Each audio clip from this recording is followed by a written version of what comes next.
Tired of spending hours manually onboarding new clients? Let's automate that mess away. First, you will need a Stripe account, so go to stripe.com and log in or create an account if you don't have one already. Next up is Zapier. Head over to Zapier.com and do the same.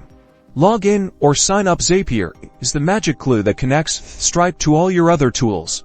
Click on the plus button to create a new Zap. You'll be choosing Stripe as your trigger app, so search for and select Stripe.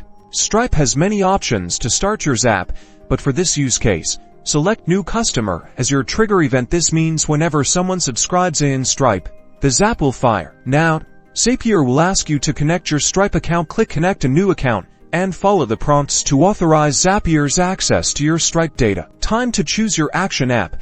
This is what you want to happen when someone becomes a new customer. Let's send a welcome email. So choose Gmail or your preferred email provider. Select Send Email as the action, then connect your email account like you did with Stripe. Now for the fun part, crafting your welcome email. Use the data from Stripe, like customer name and email, to personalize the message. Need to schedule a follow-up call? Add another action step.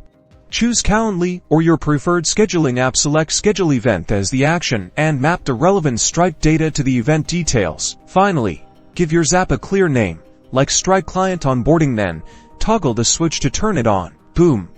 Now, every time a new customer subscribes through Stripe, Zapier will automatically trigger your onboarding sequence. Kick back, relax, and watch your clients get seamlessly onboarded.